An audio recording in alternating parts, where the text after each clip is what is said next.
Yo, what up? Welcome to another episode of the Oakland Warriors podcast. I'm Patrick, and I am joined by Vubang. Vubang, what's up, man? Just literally got off the plane from Zaza Pachulia land, or Zaza land, as you would say. For everyone out there who doesn't know, what country is that? The Republic of Georgia, not the state of Georgia, the Republic of Georgia. I don't know. I've never been. Why and what was that like? It's one of the few countries that's letting in vaccinated folks. And I mean, to just sum up what that country is like, we went to two different cities, Tbilisi, which is the capital, which is where Zaza Pachulia is from, and Batumi, which is a beach town that's about 6-hour drive away. And in short, you know, the food is basically like old country American food. If you imagine like 100 years ago, 150 years ago, people coming from that part of the world, the Caucasus, as they say, literally like where Caucasians came from. It's all cheese and wine and a lot of carbs. Wow. As someone who's lactose intolerant, couldn't really handle it. But I definitely know why Zaza Pachulia looks like Zaza Pachulia now. I mean, not everybody looks like that there, but I can just understand how he could be well fed. Yeah, I mean, it sounds amazing. It sounds like a place where you just drink a lot and eat a lot of cheese. I mean, that's like everyone's dream. I've never been somewhere where like 80% of the restaurants are food from that country. You know, like in America, I would say 60% of all the restaurants are American food, quote unquote. There, every single restaurant is Georgian food, so you can't really avoid it. Can I tell a story? Can I tell a story about visiting, sort of pursuing the Zaza Pachulia? There's probably like 5 people interested in this, but this is it's fun for me because this was literally one of the things I wanted to do. I cordoned off like a 3-hour period one day to figure all this out. But if you all recall, during the championship, I think the 2017 championship, Zaza Pachulia walked around with a Georgian flag, right? Mm-hmm. So he's like, it's an iconic picture of him. And, you know, I should also note, if you Google what happened at the Capitol riots, someone was waving around the Republic of Georgia flag, thinking really? It was, everybody thinks that he just Googled Georgia flag on Amazon and just bought it, thinking it was the state of Georgia. But that's a story for another podcast. But yeah, I looked up, I messaged him on Instagram to see if he'd respond, to see if he can tell me where his childhood basketball court was, but he did not respond. Sorry. So I looked it up, and it's pretty straightforward. It basically, there's an article about how he went back to the gym where he learned how to play basketball. And at the time he was playing for the Milwaukee Bucks, and the Bucks were upgrading their court. So the court from the old school, like green and whatever color that is, maroon, years, the years that are synonymous with Glenn Robinson the first, I guess. He took the company that did the new court as sort of a promotion / like goodwill thing, took apart the old court and brought it to Georgia and put it into his old gym.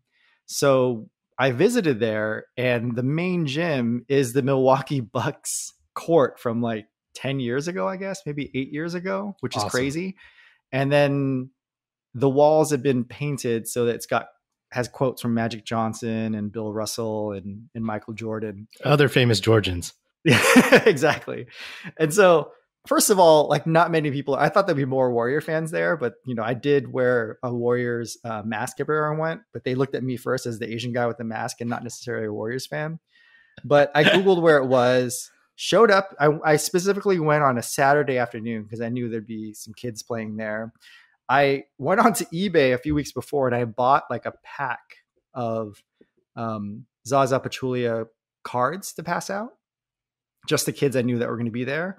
And I also was like, how much would it cost for signed Zaza Pachulia cards? And I realized it was like $3 for signed cards. So I bought 3 of them. And so I brought like one of them. And so I showed up, and it's just like, you know, it's like a 3-story gym in the middle of like a little bit outside of downtown. Started walking around, finally found the entrance, walk in, and like, I'm like, hey, you know, I'm coming from San Francisco. I'm a big Zaza Pachulia fan, and I wanted to sort of check out the court. And the first guy was like, I don't know what you're talking about. Let me find somebody else to talk to you. So then 2 guys show up, and they're like, what do you want? And I was like, repeated it. They're like, we have no idea what the hell you're saying, you know? And so they're like, we'll be right back. And meanwhile, I'm in the lobby, and the lobby is filled with Zaza Pachulia stand, like cardboard cutouts, pictures of him. It's got all the jerseys from everywhere he's played, including Turkey and the Bucks. It's also got he also had a Varejao Warriors jersey. Actually, no, it was a Varejao Cleveland jersey that was made out to him that was hanging up too. And then there was a giant photo of him with the Georgian flag during the championship. And the logo for the academy is the Zaza Pachulia Basketball Academy. And the logo is him with the Georgian flag on his back during the championship. So they know that, they know who the Warriors are because they're working somewhere where there's photos of everything happening. And so they finally brought up this kid. He's probably like 16 and he's like perfect English. He's like, hey, what are you doing here? They want to know what you want to do here. And I was like, I just want to take pictures on the court and just take pictures. And they're like, okay, that's fine. And he translated it. And then I came in, they let me take photos. They took pictures of me on the court and the kid's like, do you want a picture with the Magic Johnson quote? I'm like, sure. It's like, what about the Michael Jordan quote? I'm like, all right, fine. So there's all these awkward photos of me in front of I don't even remember what the quote said. I didn't really care. Was he like, hey, do you want one with your shirt off? Exactly. I would have been like, hell yeah. And so while we're walking around, I gave the pack of cards to the kid. I'm like, hey, can you pass it out to your friends? And they're like, oh, wow, this is cool. They're like, and then I gave him, I'm like, this one is for you though, for you in particular for helping me. This one is signed. And he kind of smiled and was excited. And I realized throughout the trip that was the biggest smile I've ever gotten because the Georgian people aren't necessarily the ones who really smile very much. It might be sort of an ex-Soviet bloc kind of thing, or it's because an Asian guy is showing up during COVID. But people weren't usually that nice to me, although they were very welcoming. They just weren't visually smiling at me all the time. But that kid was super happy about it. But yeah, I took photos. And then I thought this was the first day. So I'm like, oh, everyone's going to know the Warriors and Zaza. And I saw this big ad at some point with Zaza for some petroleum brand or something. I'm like, everybody's going to recognize it. And then nothing for the rest of the trip. Nobody made any references to any of the Warriors gear I had, except for one time at this resort in a mountain. I was at a bar ordering a drink and this guy across the bar is like, hey, you think we're back this year? I was like, I couldn't tell. He didn't say enough for me to know if he was an American or British or Georgian. That's all he said. And then I'm like, hell yeah, we're back. And then his girlfriend screams yeah. And that was it. Wait, was this when you were wearing your Warriors mask? Yeah, I was wearing a Warriors mask. Yeah. So yeah, that's my story about visiting Georgia. It was very weird. Now, when you say they weren't smiling to you much, were they smiling to each other at all, or is it just not a very smiley country, smiley people at this point? My question to you is, how many times have you seen Zaza happy and smiling? Whenever he's with Clay, and he's whenever he wins a title. Okay, so let's imagine all the Georgians you've ever met. The only times they smile is when they win an NBA championship or they meet Klay Thompson. That's how many times they smile. Okay. I mean, that sounds like a hell of a trip, man. I got to be sure to get out there and wear a mask before the pandemic ends. If you do, definitely visit the Zaza Pachulia Basketball Academy in Tbilisi. I also recommend following him on Instagram and his wife, who KD follows too, by the way. The only reason why I followed her was because Easy Money Sniper followed her. And so I was like, she might be a fun follow if KD follows her. Is she? The jury's still out. I just think it's still weird that KD's following. Well, when did you start following? Right before during the trip. Oh, I thought you meant she was recommended. I thought you meant way back when. Well, I'm glad you made it back in one piece. Let's catch up on what's been happening. I heard Ben Simmons is interested in playing for the Warriors. Yeah, I couldn't care less. I've talked all summer by myself with Aram on episodes talking about how we're so sick of hearing about Ben Simmons and whatever. Like I've already said, I don't think anything's going to happen unless they get him for dirt cheap, or if 5 of their best guys get injured, because nothing's changed. The only thing that's changed is they're really, really happy about their draft picks with Jonathan Kuminga and Moses Moody. So the things that came out, which I think are hilarious, are Ben Simmons is not reporting to training camp. I think this is hilarious. This is I really wish the Sixers were a Hard Knocks team for us to watch. The second is he's interested in playing for 3 California teams, which is hilarious, right? Because the Kings have the best trade package for him, the most sort of like 1-to-1 player between Fox and Ben Simmons. But I mean, I guess, yeah, I think it's hilarious. I mean, he knows it's just a 2-hour flight from Sacramento to LA, right? No, probably not. Probably not. Here's a crazy concept. I know Kawhi stopped the flying a helicopter from unincorporated San Diego County to LA Staples Center to go to games. I wonder if Ben Simmons would be willing to fly a helicopter from Sacramento to, from LA to Sacramento. Like if that would actually be a thing. Like he makes enough money to do that. Wouldn't you just take a plane? Then you'd have to go to Sacramento International Airport and or Burbank, and like it's like I'm talking about literally commuting from a house in LA. Yeah, I don't know to Sacramento. What kind of helicopter goes that far? I don't know. I just think it would be within the realm of possibility. Is he going to buy like a Chinook or? I don't know if it's even allowed. I know Steph looked into it when he lived in the East Bay about taking a helicopter into San Francisco, but San Francisco only allows for hospital helicopters. There's no personal helicopters that are allowed. Yes, I did that kind of research when I found out where Steph was living. Yeah, I'll make note of that when I'm in the market for a helicopter. So you haven't been around for a minute, and like it's been a crazy free agency, draft, summer league, all that stuff. And I've talked about these things a lot, but I just want to see like what has jumped out to you. Like what have your impressions been, and how happy are you or unhappy are you about the offseason so far? So if you look at all of the different moves, right? Signing Andre Iguodala to a minimum contract, not an MLE, but like just a veteran's minimum. Trading Eric Pascal for, essentially nothing, right? If it's a protected second round pick, then essentially it's nothing. Signing Otto Porter Jr. and Bjelica, and then picking up Moses Moody and Jonathan Kuminga, and then getting rid of Smilagic.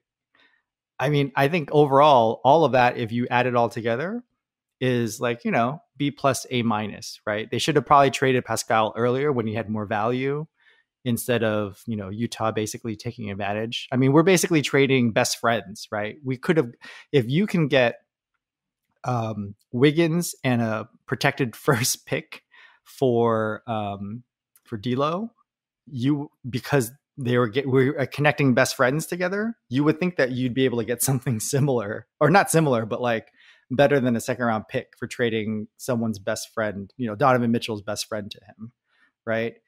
And then signing Bjelica and Porter is really just going to be based on how injury prone they're going to be for this year. And then Moses Moody and Jonathan Kuminga, we love them during summer league, so that's great. And then I really love Gary Payton II. I think he has a lot of potential. I'm not sure why no one else is picking him up. You look at all that, it's like, I think it's safe to say at least the B plus, right? Maybe a B.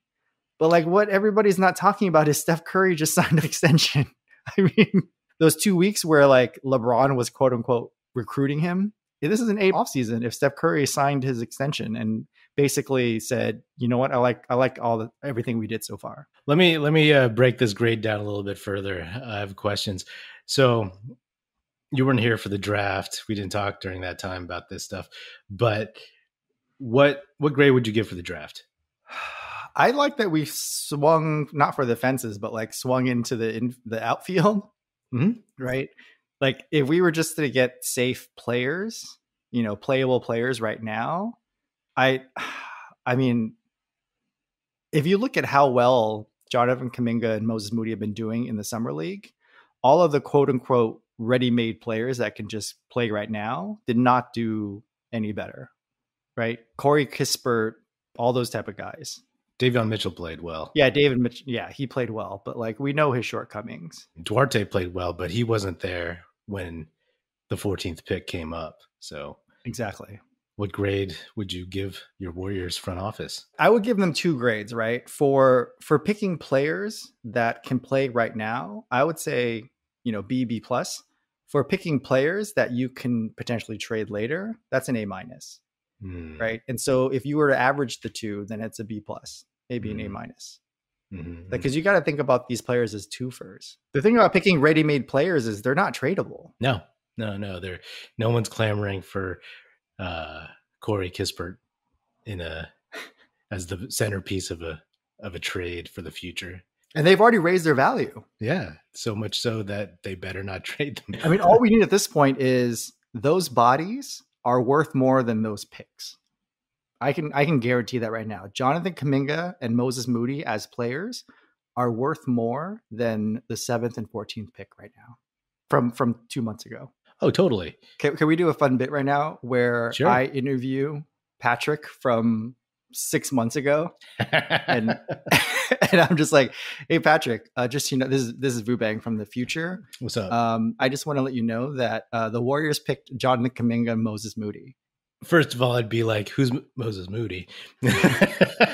Also, I should add, none of them are injured and they're perfectly healthy. Yeah, if this was 6 months ago, I'm ecstatic. As you know, I've been a fan of Kuminga's for a while, and all the people saying like, "Oh, let's draft Mitchell."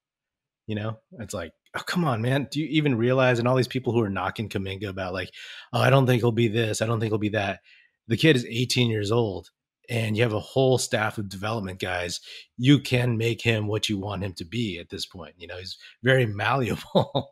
He's not like 22 and he's like, just another Donyell Marshall. You know what I'm saying? So like, it's great. I mean, I personally, I gave the Warriors an A, on the draft, even though I've had like second thoughts and I'm like, oh man, Trey Murphy really was somebody we could have taken at 14, but Moses Moody, I like that kid. He'll be solid. Free agency. What's your grade for the Warriors in free agency? I mean, this is all injury dependent. I hate it when people say that, but like, it really does matter, especially this year. I mean, most of the teams that were in and out of the playoffs basically lived or died by injury. Yeah. And keep in mind, Bielitsa said he wasn't really injured. He just had issues with the Kings after Vlade left, and he never really clicked with the Heat. I think it's great if they're able to be, to not have any injuries. I think this team is top 5 if nobody gets injured. But like, where in the world are you if nobody gets injured? Wait, so what's your grade for free agency? I mean, for all things considered, it's probably like a B minus, right? If those players, if Bielitsa and Porter Jr. sort of play as expected, but if they play according to their full potential, Porter's not that old. He's 28. Yeah, he's not that old. He's just injury prone, but injury prone in the lower body. So it's problematic that way. If they don't get injured, then it's an A minus. I'll give him a B plus. Hey, it looks like the front office swung and missed on a handful of dudes who didn't want to come to the Warriors for cheap. Now taking Klay Thompson into account, taking Steph signing a 4-year extension, so including this coming season, that's like 5 years, right? He has 5 years with the Warriors. What's your offseason grade for the Warriors overall? Yeah, I think it's A minus. I mean, I'm looking back at all of the grades, and I know immediately during the draft they got low grades because everybody was saying they should have traded those picks. But like, if you look at the most recent offseason grades, everybody gave the Warriors an A. Yeah. When you think about everything as a whole. Yeah, I give the Warriors an A minus. I have spoken to this before. It's like, I think the combination of what they have on the roster is awesome. I mean, like, my friend Aram alluded to this a little bit in the last episode. He's like, they have these Hall of Famers, and then they're also like doing like this the process where they've taken 2 swings on guys who could be potential all-stars down the road. And then they have a couple guys who are going to be very solid. So I can't imagine a better scenario considering where the Warriors have been the last couple of years. What do you like about Gary Payton II? I mean, he's coming in as a defensive player, right? But he's very noticeable on offense. You know how like some players disappear? Like, I always know where Gary Payton is. I mean, sure, he misses like some monster dunks sometimes, but those are pretty fun to watch. Very bizarre. But yeah, I always see him. Like he's always present. And I think he'll be a good end of bench guy if they end up keeping him. I think the only thing bad that happened during the offseason is the Draymond KD thing. I think that's the only bad thing. Like them rewriting history and just talking about like, you know, post argument in LA, but like they didn't at all talk about everything that led up to that point, as if there wasn't sort of awkwardness throughout the entire year or even the year before. I've gone on record calling it a big nothing burger and saying I just don't even care. Like it was so long ago, it doesn't even matter to me. But none of this is under oath. It's pure entertainment. It's Bleacher Report. It's completely subjective. And obviously, like no one else is going to clap back at them. Yeah, I just don't know what the end game is. Like, I don't know why Draymond would want to bring up any sort of drama on the team. I can understand Kevin Durant wanting to bring up drama. I always, the thing I was looking forward to with him leaving was that all the drama would leave and go to Brooklyn. You know, it's sort of like, what's that show, The Crazy Ex-Girlfriend kind of thing? Like, it's great to sort of watch from afar, you know, and not happen in your own backyard. Mm-hmm. And now he's basically coming back and being like, oh yeah, hey, I'm going to start some more drama with the Warriors while I'm here in Brooklyn. I don't expect it actually to cause too much drama. It seems like obviously Kerr and Myers, they know Draymond. They're used to him. Sure, maybe like any human being, they would be like annoyed and kind of roll their eyes and be like, what the hell? But I don't really think it'll cause that much drama. The only place where I think it'd be problematic is like I follow Draymond on Instagram, of course, and I saw that John Kuminga liked the video. And I'm like, oh man, you know, like you don't really want like these 18, 19, 20-year-old kids to potentially lose like respect for either Kerr or Bob Myers before they even like get into training camp. You know what I mean? That's the only place where I could find it to be an issue moving forward. But outside of that, like everyone else is a grown up and they've been through worse with KD and I mean, obviously Draymond. So here's a question for you. I mean, having still fully not recovered from the let's get rid of Don Nelson and then trade Chris Webber, like if push comes to shove, if it's between Myers, Steve Kerr on one side and Draymond on the other, like I'm curious to see who you think the Warriors would choose. I think I know. Yeah, I mean, who I would choose or who I think the Warriors would choose? Both. I would choose, I guess they're the same in my opinion. Kerr and Myers. Like Draymond is 32, 33. And a couple years ago when Draymond signed his extension, I was happy because, you know, that settled some things. But I was also like, the first thing I thought of was like, oh, great, they can trade him in like the third year of his extension, you know? So like, it's already something in my mind. He's not Chris Webber, who's 20 years old. Who knows? Maybe he could be wanting his way out eventually. Maybe he wants to reunite with KD, whatever. But I love Draymond. But if it came down to that, it's like, yeah, it's totally different to me from the Don Nelson, Chris Webber thing. It's just the dynamics and the context of it. Yeah, that definitely makes sense. I just hope we don't get to that point. But the only person that can make it that way is Draymond. So yeah, I agree. I mean, who knows? Who knows? In the future history of the Warriors, there might be a very bad breakup between the Warriors and Draymond. I could see that happening. I mean, it's on the table, but as long as I think they're all kind of focused. I have no way to stake this claim, but I assume because they've all been around for a while, they're all on the same page to try to win as many games as possible and get back into being a championship contender. And they know that a lot of this stuff is just noise, you know, self-created noise. If I were to imagine what Draymond is thinking, I think what he's thinking is either the grass is always greener or I'm just not being treated the way I should be treated. And that comes with being a player who's only played for this organization. Like I can imagine other ex-Warriors basically sitting Draymond down and being like, hey, you don't know how good it is that you have it, right? Like name me 5 other front offices that would want him and also are better than the Warriors. I'm sure he knows firsthand what Sacramento is like, just because there's a little bit of overlap between ownership. But if he thinks it's going to be better playing for the Clippers or the Lakers or whatever, I just don't see that happening.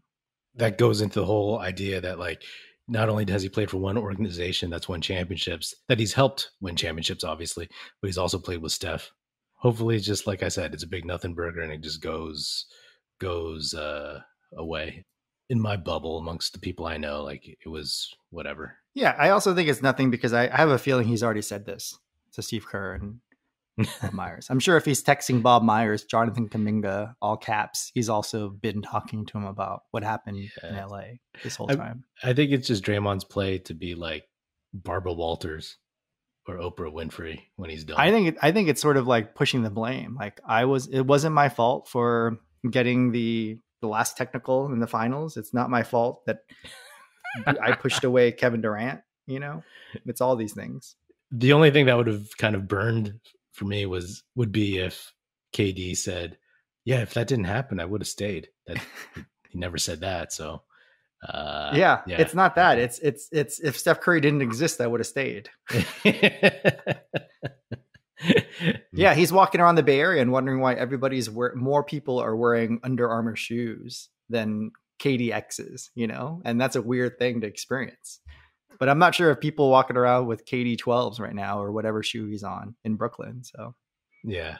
What I can say though is when I was traveling outside the country in Nike stores, Brooklyn Nets and Lakers stuff was everywhere. Like the Nets, like KD probably single-handedly and probably the other two also. Like Brooklyn is very popular now throughout the world. Yeah, I can see that. Is there anything else you're looking forward to the rest of this off season? Because it is like the dead time.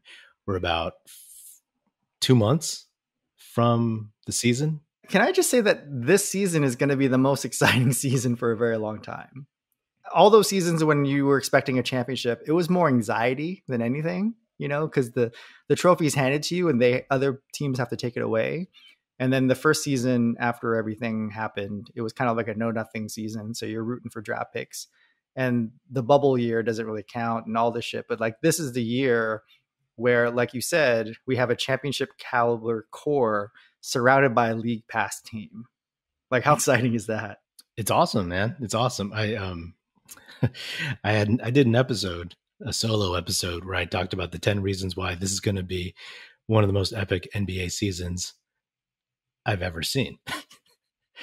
Like it's just lined up because there's a lot of good teams, right? There's a lot of parity at the top, but there's no one dominant team. And it's also not like a bunch of Indiana Pacers from the early 2000s or New Jersey Nets led by Jason Kidd, Richard Jefferson, Kenyon Martin. You know, these are all really good, exciting teams. And then you have this influx of this rookie class that makes everything really, really intriguing. And there's just a ton of talent, a lot of, you know, interesting storylines, narratives. And like I'm really excited. Did you watch the new NBA 2K2 trailer? No. I would watch it because this is the first year where there's a ton of players featured. Usually there's like 5 players featured, maybe 10. There's like 20 players featured in the trailer because they just couldn't decide. There's just so many good players this year. Let me ask you, what's the one team that worries you the most? There may be more than one, but what's the one team that worries you the most this season? Oh man, I don't even know where to start. I mean, I'm not worried about the Nets because I don't think any of those top 3 players can make it through the playoffs. Like ever. Those guys have never all made it through. Like you're expecting all 3 of them to make it through the playoffs, then, you know, God bless you. You should buy your lottery ticket right now. I'm also not worried about the Clippers, obviously, because Kawhi's not playing until very, very deep in. So I guess I'm saying I'm worried about the Lakers just because I didn't think they could get it together to win a championship, but they did. But obviously I think that's a asterisk because they had a 3-month break in between. Mm-hmm. So, I mean, I guess I'm worried about the Lakers is what I'm saying. Yeah. Especially if they pick up DeAndre Jordan, I guess. I don't know. But I probably should be worried about the Suns, right? That's probably who we should be worried about. But I'm not. Me, not so much. I'm more concerned about the Lakers because the Westbrook thing was was funny at first, but then they did a good job getting all these, not just the old guys. That was also funny, but then they got some young guys, and it's something that may work really well, or it could all fall apart. Like, I don't trust AD to make it through a full season. Is Westbrook enough to carry them across the finish line? I don't know. Here's the thing. The Lakers experiment can go out two ways, right? The first is it's not going to work out. These are just a bunch of old guys collected, and who knows what the hell is going to happen, right? Like, all the basketball experts or analytics guys are probably saying, like, this is not really going to happen just based on the trajectory of each of these players so far. On the other side is these players know something that we don't. There's something that they know that we don't. They do the actual work. And so they know something that we don't. So they could very easily be really good. And none of the analysts in us can really know that because they know something that we don't. So it could go either way. Well said. All right. Well, that's another episode of the Oakland Warriors podcast. Be sure to subscribe wherever you get your podcast. You can also listen and watch the episodes on YouTube at youtube.com/National Film Society. Hit me up on Twitter at Patrick Epino, EPINO, or at Oakland Warriors. Check us out at oaklandwarriors.com, and be sure to tell your fellow Warrior fan friends to tune in and listen. And if you're so inclined, leave us a 5-star rating and say dope stuff about the show on Apple Podcasts. The Oakland Warriors podcast is produced by National Film Society and is a part of the Basketball Podcast Network. That's it. Music in this episode provided by Paper Sun. Special thanks to Paul Amardo for production support. See you next time, and go Dubs.